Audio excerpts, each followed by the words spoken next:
তখন থেকে মহারাজ কি লিখছেন খাতায়? মনে হচ্ছে সকাল থেকে চিন্তা ওনার মাথায়। হ্যাঁ, তাই মনে হচ্ছে। আমাদের সাথে কোনো কথাই বলছেন না, শুধু লিখে চলেছেন। একজন মানুষ মনোযোগ দিয়ে কাজ করছেন আর তোমরা ক্রমাগত বকে চলেছো।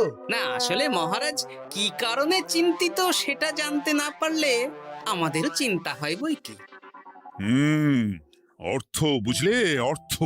রাজকোষের অবস্থা খুবই খারাপ। আর সামনেই তো শিবরাত্রি পুজো। কিভাবে যে কি হবে কিছুই বুঝতে পারছি না। মহারাজ, এরকম হলে এবারে কিভাবে পুজো হবে? শিবরাত্রির পুজোয় তো অনেক খরচ। এত লোকজন আসেন, তাদের জন্য ভোগের প্রসাদের ব্যবস্থা করা তো মুখের কথা নয়। এবার তোমাদের সবাইকে দায়িত্ব নিতে হবে। আমরা সবাই। কি দায়িত্ব মহারাজ? আমি গতকাল তোমাদের রানীমার সাথে এই ব্যাপারে কথা বলেছি। রানীমা কি বললেন মহারাজ? দেখো, তোমরা সব সভাসদেরা যদি মুক্ত হস্তে দান করো আর রাজকোষ থেকেও যতটা সম্ভব অর্থ সাহায্য দিয়ে এবারে পুজো এবং ভোগের আয়োজন তাহলে সুসম্পন্ন করা যাবে। দানের চেয়ে বড় পুণ্যকর্ম আর কি আছে? যে সভাসদ সবচেয়ে বেশি দান করবে তাকে পরে কিছু অর্থ সাম্মানিক হিসেবে দেওয়া হবে। আচ্ছা মহারাজ। তাহলে আজ রাজসভার আলোচনা এইটুকুই রইল, বাকি কথা পরে হবে। বলি গিন্নি, আমি খুব সমস্যার মধ্যে আছি বুঝলে। হ্যাঁ, তোমার তো অর্থের টান ধরলেই আমার কথা মনে পড়ে গো। কি করে বুঝলে? বাবা, বুঝবো না? এতদিন ধরে তোমার সাথে সংসার করছি, তাও বুঝবো না? আমি কি আজকাল আর তোমার কাছে চাই বলো? আমার মা আমার নাম রেখেছিল পার্বতী, আর বলেছিল দেখিস তুই ভগবান শিবের মতন বর পাবি। তোমাকে পেয়েছি, কিন্তু সাথে পেয়েছি অভাব। হ্যাঁ, সে যতই অভাব হোক, মন্ত্রী মশাইয়ের মতো স্বভাব তো নষ্ট করিনি গিন্নি। সেই জন্যেই তো তোমার সংসারে পড়ে আছি গো, নইলে কবে এই চাল চুলোহীন সংসার ছেড়ে চলে যেতুম। হ্যাঁ, বলছি শোনো না, এই কিছু মোহরের খুব দরকার। এবার মন্দিরে শিবরাত্রির পুজো হবে, কিন্তু মহারাজ তেমন খরচ করতে পারবেন না। তাই তাই কি? তাই আমাদের সব সভাসদদের বলেছেন দান করবার জন্য। এই দেখো, আমার যা গয়নাগাটি ছিল সবই তো বন্ধক রাখা আছে, নইলে বলতাম। আরে বাবা, সে তো জানি, কিন্তু আর কোনো উপায় নেই। কি বলি বলো তো? দেখি কি করা যায়। আরে বাবা রে বাবা, এত চিন্তা ভাবনা না করে বাবা মহাদেবের ওপর ভরসা রাখো গো, উনি কোনো একটা পথ দেখাবেন। দেখো, দেখা যাক গিন্নি, উনি এখন আমার আশা ভরসা।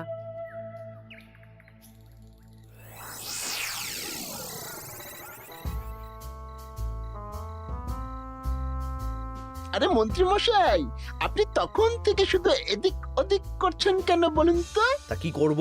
না, আমরা তো বুঝতে পারছি না আপনার কি হলো। জীবনে অনেক অপমানিত হয়েছি, অনেক মার খেয়েছি, এবার সম্মান চাই। আর কেউ সম্মান না করলেও আমরা কিন্তু আপনাকে বেশ সম্মান করি মন্ত্রী মশাই। তোদের সম্মান আর মহারাজের সম্মানের মধ্যে অনেক পার্থক্য আছে। না, ওই এই ছোট মুখে বড় কথা বলছি মন্ত্রী মশাই, ক্ষমা করবেন। হ্যাঁ, মহারাজ আপনাকে কেন সম্মান করবেন? সামনে শিবরাত্রি, প্রত্যেক বছরের মতন এবছরেও গ্রামের মন্দিরে রাজবাড়ির তত্ত্বাবধানে পুজো হবে, আর সেই পুজোয় আমাকে দান করতে হবে। তা করুন, আপনার কি অর্থের অভাব নাকি?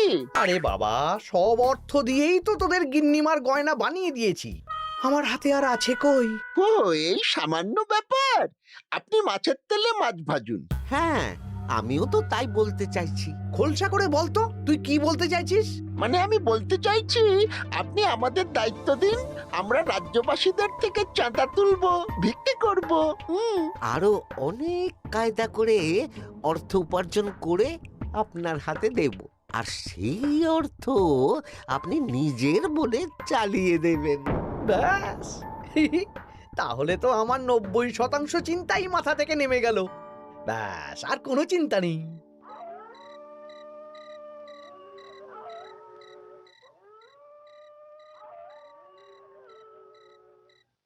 কি গো, এত রাত হয়ে গেল, এখনো ঘুমোচ্ছ না কেন বলো তো? হ্যাঁ, খুব চিন্তা হচ্ছে গো গিন্নি, এখনো বুঝে উঠতে পারিনি যে কি করে দান করব। শুধু অর্থদানই কি দান নাকি গো? শিব ঠাকুর তো আমাদের প্রত্যেকের মধ্যেই রয়েছেন গো। হ্যাঁ, তা তো তিনি আছেন। তুমি বরং ভক্তদের সহযোগিতা করো। পুজোর দিন ভক্তরা দূর থেকে যাতে মন্দিরে আসতে পারে সেই ব্যবস্থা করো। মন্দির প্রাঙ্গণ পরিষ্কার পরিচ্ছন্ন রাখো। হ্যাঁ, ঠিক বলেছো গিন্নি, এটা তুমি ঠিক বলেছো।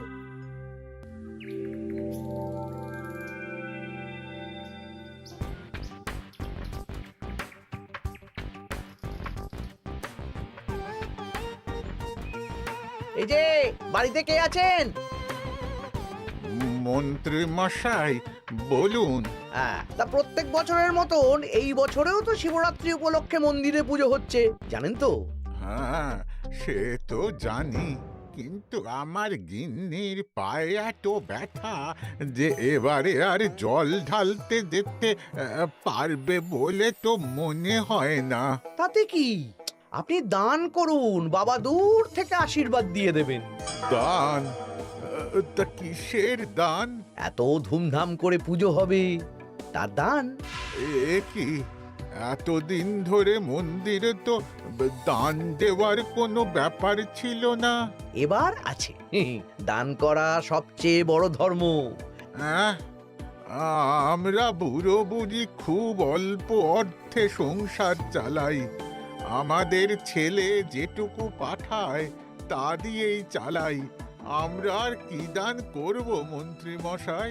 দরকার হলে কদিন না খেয়ে থাকবেন, বাবার নামে উপোস করবেন, আর যে দান করবে না আমি তাকে এই রাজ্যে থাকতে দেব না।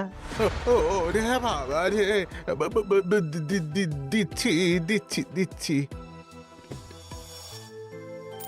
আর শুনুন, এই দানের ব্যাপারটা যেন 5 কান না হয়, নইলে কিন্তু। ওরে বাবা, না না না, ঠিক আছে ঠিক আছে। আজকে সারাদিনে ভালোই রোজগার হয়েছে, কি বলিস বটা? হ্যাঁ, কালকে আবার সারাদিন চাঁদা তোলা হবে। চাঁদা নয়, বল চাঁদার নামে দান তুলছি। হ্যাঁ, আর যা ভয় দেখাচ্ছি, কেউ ভয় মুখ খুলবে না। এই তো যাই, এরকম চলতে থাকলেই আমাকে সেরার সেরা দানি হওয়া থেকে কেউ আটকাতে পারবে না। এই তুমি এই ভর দুপুরে বস্তা কাঁধে নিয়ে কোথায় যাচ্ছ গো? একটু জঙ্গলের দিকে যাচ্ছে গিন্নি, শুকনো কাঠ নিয়ে আসি। পুজোর দিন তো ভোগের রান্না করতে জ্বালানি লাগবে, দেখি শুকনো কাঠ নিয়ে রাজবাড়িতে দিয়ে আসবো। বেশ বেশ বেশ, যাও। হে দেবাদিদেব মহাদেব, তুমি একটু দেখো বাবা।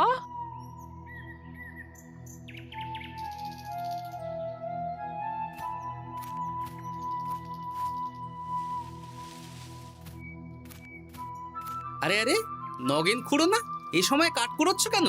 কি আর করব গোপাল, কাঠ কুড়িয়ে নিয়ে যাচ্ছি, এবার এগুলো হাটে বেচবো। সে কি গো, তোমার ছেলে তো শহরে চাকরি করে বলেছিলে, এ মাসে সে অর্থ পাঠায়নি? সে তো পাঠিয়েছিল বাবা, কিন্তু আর ভাগ্যের পরিহাস, কি বলবো বলো। কি হয়েছে, কোনো সমস্যা নাকি? না না না, সমস্যার কথা জানানো যাবে না, জানালেই আমাদের বিপদ। আরে কি হলো, চুপ কেন? কি গো খুড়ো, কিছু বলো। কাউকে বলবে না তো বাবা? না না, বলো না, আমি কাউকে বলবো না, আমাকে বিশ্বাস করতে পারো। আসলে আজকে সকালে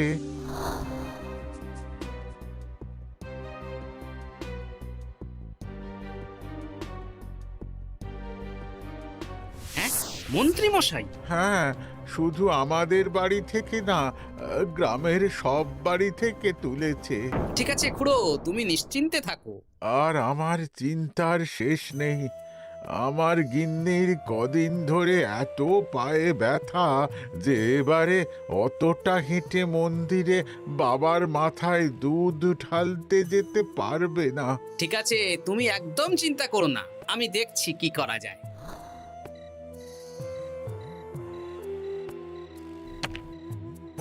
প্রহরী, এটা ভাড়ার ঘরে রেখে দিয়ে এসো। বলো গোপাল দিয়েছে, ভোগ রান্নার সময় জ্বালানি লাগবে তো, তাই এই কাঠ দিয়ে গেলাম। আচ্ছা গোপাল দাদা।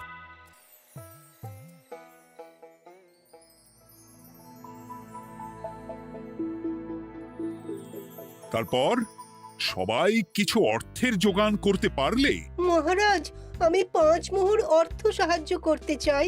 আমিও 5 মোহর মহারাজ। বেশ। গোপাল, মহারাজ, এখন আমার হাত একদম খালি, তাই আমি অন্যভাবে সহযোগিতা করার চেষ্টা করছি। কিরকম? এই তো গতকাল আমি 1 বস্তা কাঠ দিয়ে গিয়েছি, আজকে আরো দেব। তারপর আগামীকাল মন্দির চত্বর পরিষ্কার করব, আগাছা পরিষ্কার করব, পুজোর দিন ভিড় সামলাবো, যারা দূর থেকে আসবে তাদের একটা গরুর গাড়ি করে নিয়ে আসবো। আচ্ছা, বেশ বেশ, কর। মন্ত্রী, মহারাজ, এই নিন। এতে 200 মোহর আছে, আমি আরো দান করব। আপনি কোনো চিন্তা করবেন না মহারাজ। বাহ বাহ বাহ বাহ বাহ, এ তো বিশাল ব্যাপার। আমি জীবনে অনেক পাপ করেছি, তাই এখন দান করে একটু যদি পুণ্য লাভ হয় সেটাই আশা। বেশ বেশ। পণ্ডিত, তুমি আর রাজবৈদ্য তাহলে পুজোর দশকর্মা দ্রব্যাদি কেনাকাটা শুরু করো। এখন ধারে নিয়ে আসবে, পুজোর পরে সব শোধ করে দেওয়া হবে। আচ্ছা মহারাজ, ঠিক আছে। তাহলে আজকে আমি আর পণ্ডিত মশাই দুজনে বাজারের দিকে যাব আর সব দশকর্মার দ্রব্যাদি কিনে নিয়ে আসব। হ্যাঁ হ্যাঁ, তাই কর।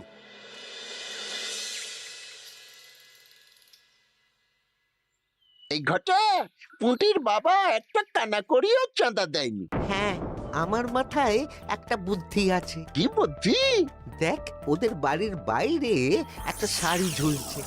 শাড়িটা দেখে খুব একটা ওই পুরানো মনে হচ্ছে না। ওটা হাত সাফাই করে বাজারে বেচে যা অর্থ পাবো সেটাই মন্ত্রী মশাইকে দেব, তাই তো? একদম তাই।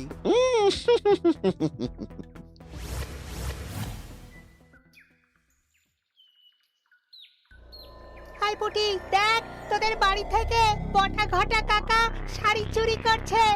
হ্যাঁ, তাই তো। ন্যাপলা, ওরে বাবা রে, মরে গেলাম রে, ওরে মরে গেলাম। পালাও পালাও পালাও, ওরে বাবা। এই কি হয়েছে রে? চিৎকার করছিস কেন? আর বটা ওভাবে পালালো কেন? এই বটা ঘটা কাকা ওই পুটির মায়ের শাড়ি চুরি করে পালাচ্ছিল, আমরা ধরে ফেলেছি। সাব্বাস, এই তো চাই। তার মানে মন্ত্রী মশাই এখন দান করার জন্য চুরিও করাচ্ছে। বাহ! কি ভাবছো গোপাল দাদা? না, কিছু না। আচ্ছা পুটির বাবা, তোমাদের বাড়ি মন্ত্রী মশাই চাঁদা তুলতে আসেননি? এসেছিলেন তো, কিন্তু আমি বলে দিয়েছি আমি পারবো না। নিজেদের বীজ ধান কেনার অর্থ নেই, চাঁদা দেবো কি করে? আচ্ছা, এই ব্যাপার, এবার বুঝতে পেরেছি। অনেক ভয় দেখালেন, চমকালেন, কিন্তু কিচ্ছু দিইনি। তাই বটা ঘটা চুরি করতে এসেছিল, বুঝেছি। বেশ, এই সাবধানে থেকো। কিভাবে যে সংসার চালাবো? শোনো পুটির বাবা, তুমি এক কাজ করো। বলো। জঙ্গলে অনেক ধুত্র গাছ, আকন্দ গাছ আছে। তুমি পুজোর দিন সকাল থেকে মন্দিরের কাছে একটা ফুল মালা বেলপাতার দোকান দাও। এটা ভালো বুদ্ধি দিয়েছো। আমি তো এখন মন্দির প্রাঙ্গণ সাফ সাফাই করতে যাচ্ছি, আমি বরং কাজের ফাঁকে তোমার জন্য একটা ছাউনি দিয়ে মন্দিরের কাছে দোকান বানিয়ে দেব। তাহলে তো খুবই ভালো হয়। এই পুটি, তোরাও আমার সাথে চল, হাতে হাতে সাহায্য করবি। চল চল চল। চলো গোপাল দাদু।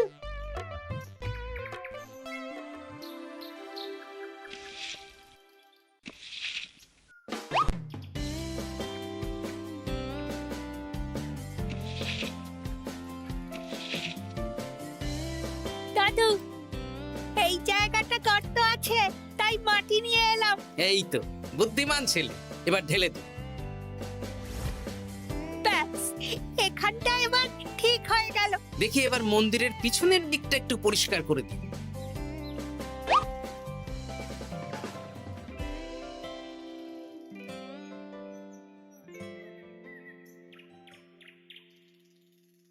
জয় মহাদেব। কি কিসের আওয়াজ হলো? হ্যাঁ দাদু, কিরকম একটা টং করে আওয়াজ হলো। দেখি তো। আরে বাবা, এটা ঘোড়া মনে হচ্ছে। হ্যাঁ তাই তো মনে হচ্ছে। জয় মহাদেব। বের করো বের করো। এই তো।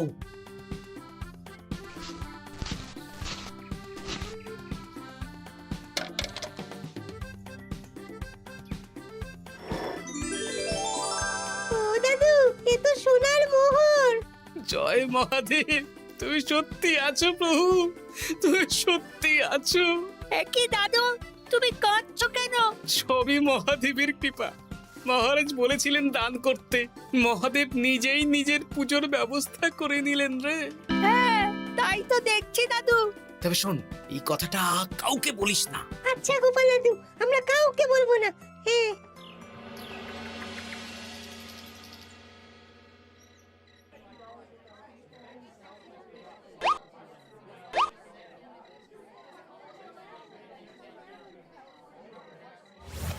এবার আগামীকাল পুজো।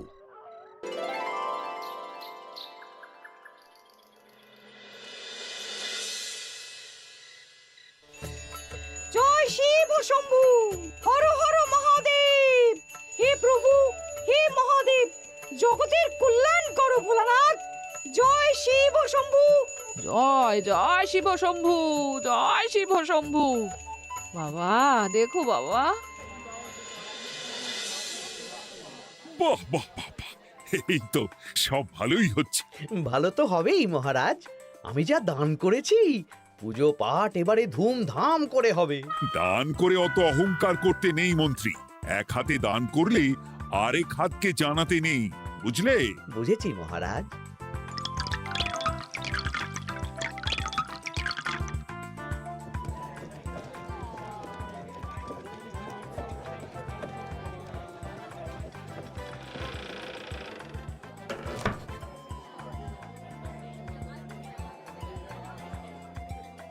আসুন খুড়িমা, আপনি আসুন।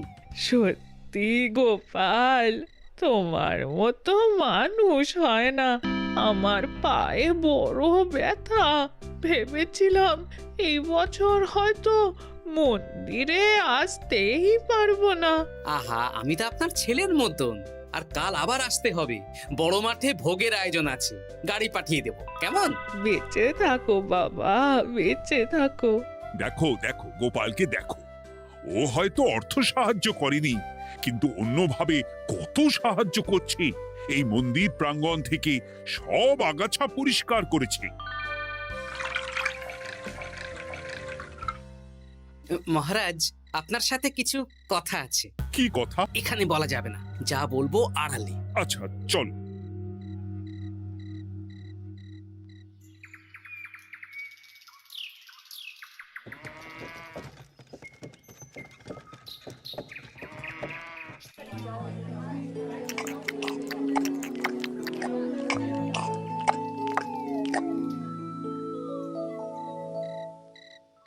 আজ সান্ধ্য সভায় সবাইকে আমি ডাকলাম, তার একটাই কারণ। কি কারণ মহারাজ? কি বলবেন আজ? গতকাল শিবরাত্রির পুজো আর আজ বেলার পুজোর ভোগ গ্রহণ পর্ব বেশ ভালোভাবেই সুসম্পন্ন হলো। এতে আমি খুব খুশি ও শান্তি পেয়েছি। তাই মহারাজ আমাকে সম্মান প্রদান করবেন, তাই তো? আমার মনে হয় আমি সবচেয়ে বেশি দান করেছি। না, তুমি তো কোনো নিঃস্বার্থ দানই করনি। মানে আমি যে কত মোহর দিলাম। ওগুলো তো লোকজনকে ভয় দেখিয়ে দানের নামে চাঁদা তুলে দিয়েছো। সেরেছে, সব জেনে গেছেন। হ্যাঁ, সেই জন্য সম্মান নয়, তোমাকে শাস্তি দেওয়া হবে। ওরে বাবা রে, ভুল হয়ে গেছে, ভুল হয়ে গেছে। ক্ষমা করুন মহারাজ, ক্ষমা করুন। এসব ক্ষমার অযোগ্য ভুল। যাই হোক, মহাদেবের কৃপায় মহাদেবের পুজো হয়েছে। তুমি যে অর্থ লোকজনের কাছ থেকে তুলেছিলে সেটা লোকজনের মধ্যেই বিলিয়ে দেওয়া হবে। তাহলে পুজোয় যা খরচ হলো তার বকেয়া কিভাবে মেটাবেন? সেটার ব্যবস্থা তো স্বয়ং মহাদেব করেছেন মন্ত্রী মশাই। হ্যাঁ, মহাদেব কিভাবে? আমি একদিন বিকেল বেলা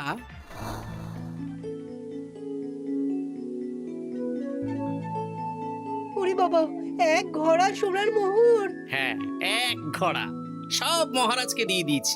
আর এই দান সংক্রান্ত যে অর্থ সাম্মানিকের কথা বলেছিলাম তা পাবে গোপাল। ধন্যবাদ মহারাজ। তবে মন্ত্রী মশাই যে অর্থ লোকজনের কাছ থেকে বলপূর্বক তুলেছেন সেটা দিয়ে গরিব চাষি ভাইদের বীজ কেনার অর্থ দান করা হবে। আর মহাদেবের কৃপায় যে এক খড়া মোহর পাওয়া গেছে তা দিয়ে বকেয়া মেটানো হবে। সাবাস গোপাল, সাবাস। এই না হলে আমার গোপাল। সাধু সাধু আর মন্ত্রী মশাইকে কি করা হবে? ওকে কাল শাস্তি দেওয়া হবে।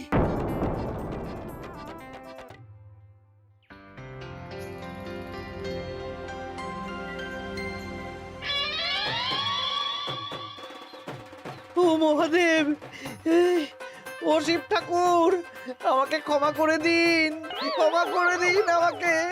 ওসব না বলে একবার কান ধরে উঠবস করুন আর একবার করে বলুন, জয় মহাদেবের জয়। জয় মহাদেবের জয়, জয় মহাদেবের জয়, জয় মহাদেবের জয়। সবই মহাদেবের দান।